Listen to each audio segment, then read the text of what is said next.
So welcome back for the series of lectures on engineering mechanics.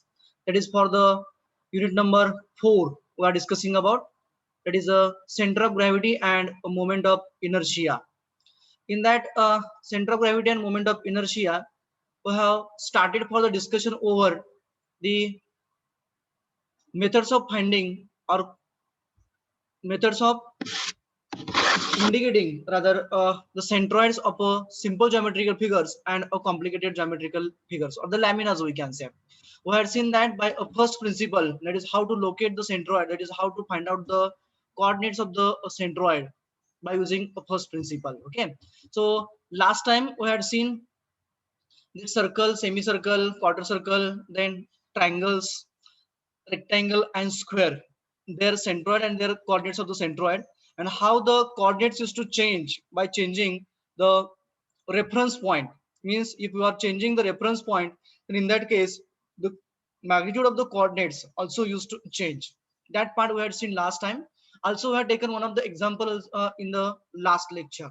Okay, now we'll go for the next example on the same that was asked in the university examination only. So we'll go for this example, which was asked in May 16 for 6 marks and December 16 for 3 marks. We'll try to have an concentration over the 3 marks because such type of the examples will be get asked for the 1 mark also. Okay. So what they asked, locate the centroid of a shaded area. So shaded area here, total area is there. Out of that, some portion is a shaded. Okay, as shown in figure. म्हणजे त्यांनी काय विचारले आपल्याला, जो दिलेला जो portion आहे त्या कम्प्लीट पोर्शन पैकी काही जो पोर्शन आहे तो शेडेड आहे आणि त्या शेडेड एरियाचा सेंट्रॉइड कुठं असेल, म्हणजे त्याचे कोऑर्डिनेट्स काय असतील ते आपल्याला विचारलेलं आहे.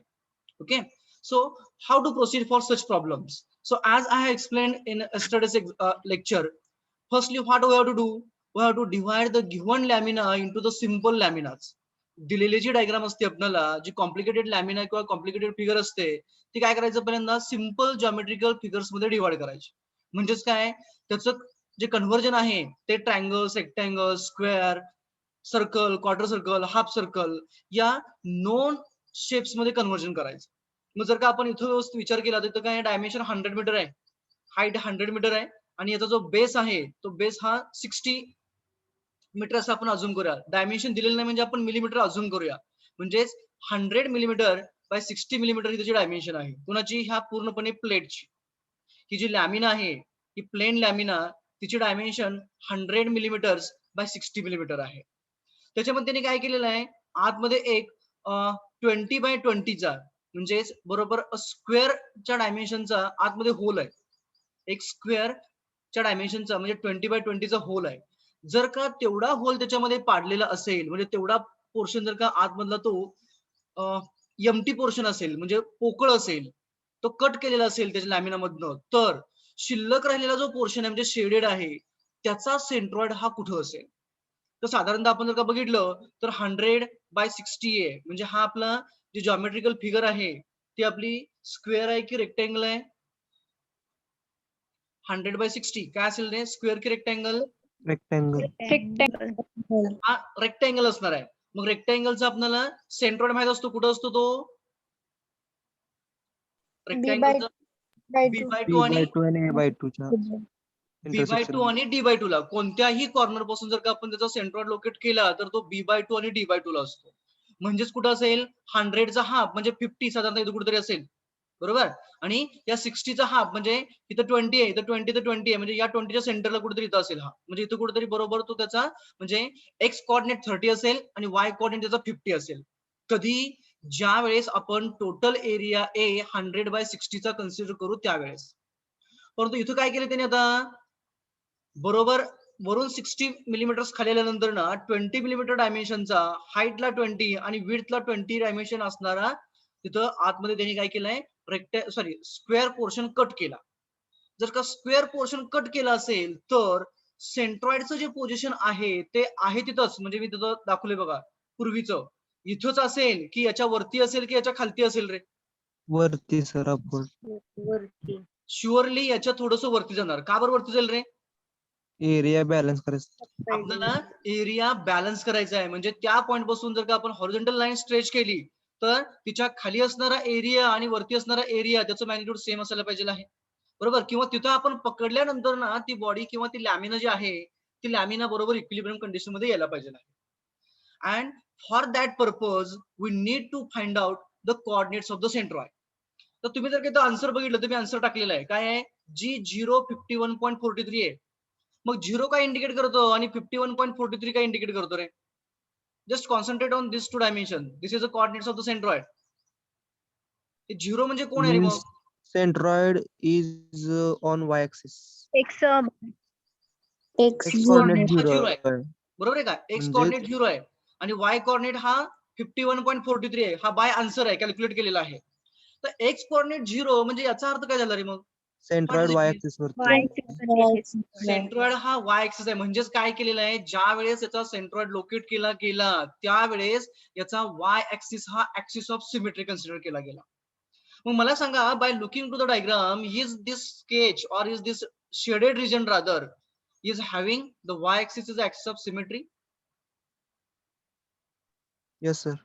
शेडेड रिजनला वाय ऍक्सिस ही सिमेट्री असेल का? म्हणजे जर का मी व्हर्टिकल लाईन ड्रॉ केली तर ती त्या राहिलेल्या शेडेड रिजनला दोन इक्वल पार्ट मध्ये, म्हणजे राईट साइडचा आणि लेफ्ट साइडचा जो पोर्शन असणार आहे तो बरोबर इक्वल दोन पार्ट्स मध्ये डिवाइड होईल का? या केसमध्ये बघा, इथं व्हर्टिकल लाईन ड्रॉ केली आपण सेंटर मधनं, तर लेफ्ट साइडचा पोर्शन आणि राईट साइडचा पोर्शन हे दोघं सेम 30 एरियाचे 30 असतील का? म्हणजे कट झालेला पोर्शन बी तेवढाच असायला पाहिजे आणि शेडेड पोर्शन सुद्धा तेवढाच असायला पाहिजे. Will it happen here if we'll consider the y vertical as the axis of a symmetry? Yes sir. Yes. Why? Because cut केलेला लॅमिना एक्झॅक्टली मिडल आहे. कट केलेला जो लॅमिना आहे तो एक्झॅक्टली सेंटरला आहे. या साईडला 20 आहे, बरोबर आहे का? लेफ्ट साईडला 20 आहे, राईट साईडला 20 आहे आणि बरोबर इथं 20 ला येतो तो. म्हणजे या सेंटरला विड्थच्या तो सेंटरला आहे. त्याच्यामुळे तुम्ही व्हर्टिकल ऍक्सिस जर का घेतला तर तो 100% त्याच्या मधूनच जाणार आहे. कारण लेफ्टला 20 राहतं, राईटला 20 राहतं, म्हणजे त्या ऍक्सिस पासून बरोबर लेफ्टला 10 आणि राईटला 10 राहणार. म्हणजे 10 मिलीमीटर बाय 20 मिलीमीटर हे लेफ्ट साइडच्या कट पोर्शन मध्ये जाईल आणि 10 मिलीमीटर बाय 20 मिलीमीटर हे राईट साइडच्या कट पोर्शन मध्ये जाईल. आणि वाय ऍक्सिस हा आपला काय असेल? ऍक्सिस ऑफ सिमेट्री असेल.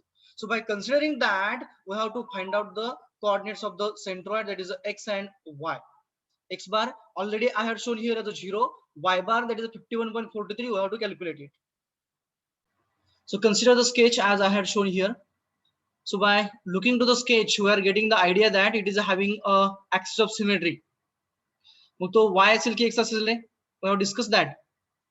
Axis of symmetry x आहे की y आहे इथं? Y. Go for firstly the axis of symmetry as a y. So I'd like to go for axis of symmetry firstly as a vertical, that is a y. Okay. So this is our symmetry. It means the left hand side portion and the right hand side portion will be get divided into the two parts. Now again they had not asked that is from which corner point, from where that coordinates should we get established. ते coordinates कुठून पाहिजे आहेत ते आपल्याला त्यांनी कुठून सांगितलेलं नाहीये. त्याच्यामुळे काय करायचं, पहिला ऍक्सिस ऑफ सिमेट्री घ्यायचा आणि नंतर ना बेस्ट तिथं रेफरन्स पॉइंट ओ घ्यायचा. Okay, this will be our reference point O. म्हणजेच रेफरन्स पॉइंट पासून व्हर्टिकल असणारा ऍक्सिस आपला वाय असेल आणि हॉरिझॉन्टल असणारा ऍक्सिस आपला कोणता असेल? अरे कोणता असेल हॉरिझॉन्टल मध्ये जाणारा? X axis. So this is a horizontal line. I would like to go for this as a x axis from the reference point O. Then the given area, total area is of 100 by 60. Out of that, this is a 20 by 20. So what we will do, we will consider A1 is a total area. Total area म्हणजे कोण? 100 by 60 चा आपला total area A1 आहे. So I'd like to write over here as a A1 is equals to 100 by 60. So what is the area? Magnitude? 6,000. 6,000 millimeters. 6,000 millimeter square. This is the area A1. Okay. Now we'll consider that this cut portion as a area A2. मी याला area A2 असं म्हणतोय. मग area A2 च्या dimensions काय आहेत रे? What are the dimensions for area A2? 20 by 20. Into 20. It's a 20 by 20. So go for that. it's a 20 by 20, that is a 400 na, 400 square millimeters. Means आपण काय केलं, सुरुवातीला दिलेली जी जॉमेट्रिकल फिगर होती ती दोन पार्ट्स मध्ये डिवाइड केली. एक म्हणजे टोटल एरिया A1 आणि दुसरा म्हणजे एरिया A2. मग शेडेड एरिया A काय असेल रे? A1 minus A2. A1 minus A1 A2. minus A2 असणार. So write down here, shaded area will be equals to A1 minus A2 is equals to 6400. बरोबर आहे का? की 5600? 5,600. 5600 स्क्वेअर मिलीमीटर हा झाला आपला शेडेड एरिया. एक minute, just minute. After the shaded area what we have to do? What is the next step? What is the next step? Coordinate of G काढायचे. आपल्याला जी चे काढायचे आहेत, पण त्याच्या अगोदर काय करायला आपल्याला A1 चा सेंट्रॉइड अजून करावं लागेल, A2 चा सेंट्रॉइड अजून करावं लागेल, नंतर ना शेडेड रिजनचा. कुठून? रेफरन्स पॉईंट O पासून. तर Y हा ऍक्सिस ऑफ सिमेट्री आहे, तो सर्वांनाच आहे. A1 लाही आहे, A2 लाही आहे आणि शेडेड लाही आहे. ओके, सो पहिला A1 आहे, बरोबर आहे का? आता A1 हा आपला रेक्टँगल आहे, 100/60 आहे. म्हणजेच याचा सेंट्रॉइड हा G1 असेल, तो कंपल्सरी YY वरती असेल. तो कुठं असेल ते साधारणतः? 50 ला. म्हणजे कुठून? बॉटम पासून की टॉप पासून? दोन्हीकडून. दोन्हीकडून सर. दोन्हीकडून बरोबर 50 ला असेल, म्हणजे D/2 ला असणार आहे. बरोबर आहे का? So I would like to assume that it is a somewhere else here. हा कुठेतरी येत आहे, मी असं अज्युम करतो. हा, सो दिस इज अ मध्ये येणार ना सर? G1. सॉरी, हा सेंटरला येईल तो. Just minute.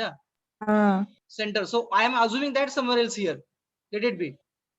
इथं बरोबर सेंटर येतो बघायचा.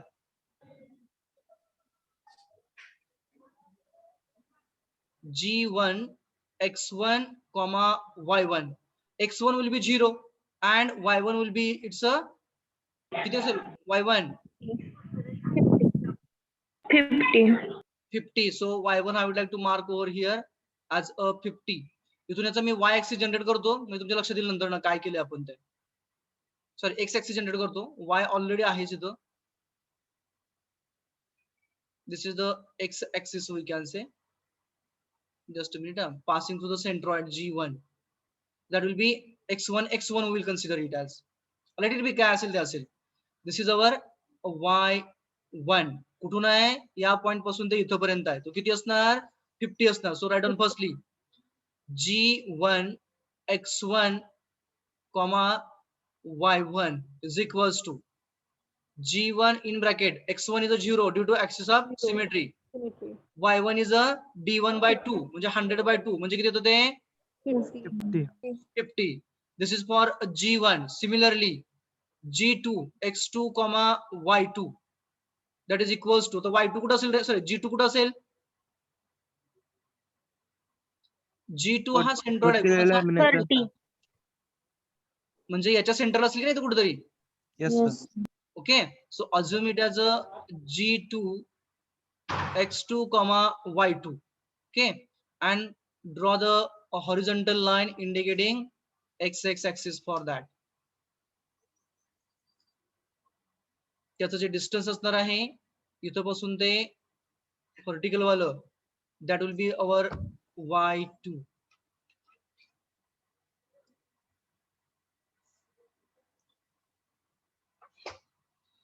तर सेंट्रॉइड कुठं असेल? सॉरी, हा पहिला कोऑर्डिनेट लिहूया.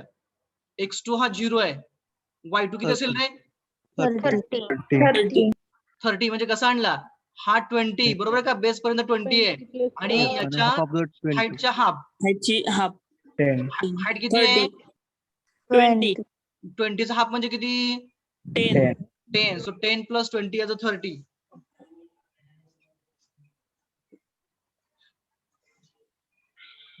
ओके, त्यानंतर ना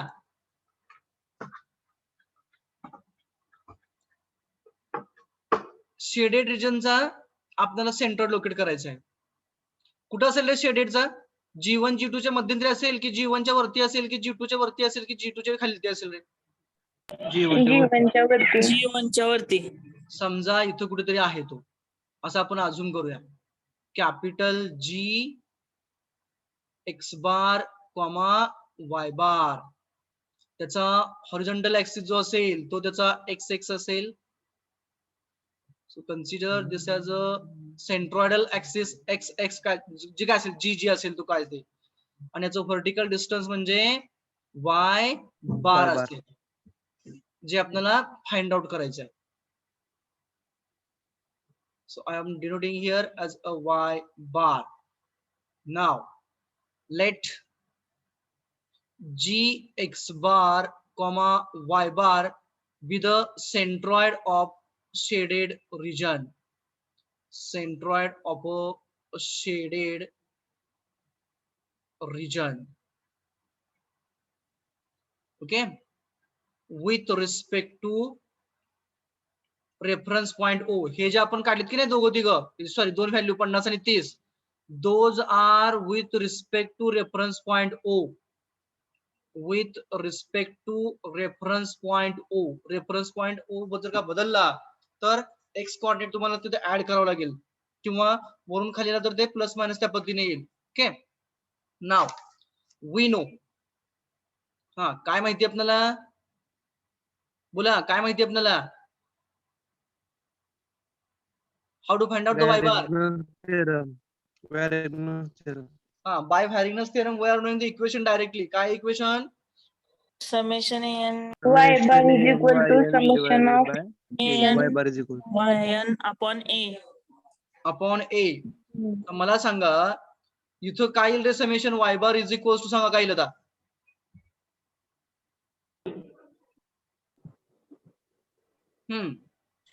A1 Y1 plus A2 Y2. A1 Y1 plus A2 Y2 अरे बाबांनो प्लस A2 Y2 केल्यावर काय होईल, Minus A2 Y2. Minus A2 Y2. आपल्याला मायनस करावं लागेल की नाही, कारण तेवढा पोर्शन हा Yes, sir. कट आहे. हा. A2 Y2 divided by shaded area, म्हणजेच काय असणार आहे, A1 A1 minus minus A2. A2 असणार आहे. मायनस व्हॅल्यू पुट अप करत चला आता. Therefore Y bar is equals to A1 is a 600 or 6000 6000. 6000. into Y1 50. 50 minus A2 400. into 400 into 30. 30. 400 into 30. divided by 5600. 5600. let's check the magnitude for Y bar.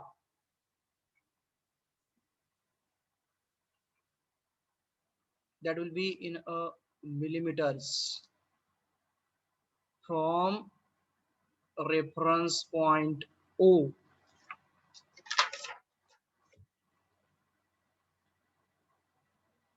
So final answer for the Y bar is a 51.429 429. millimeters from reference point O. This is a reference point O, आणि इथून वरती किती असणार आहे तो Y bar हा 51.429 millimeters ला असणार आहे. Understood? Yes, sir. Okay, so next part we are starting for, that is a moment of inertia, which is indicated by a symbol capital I.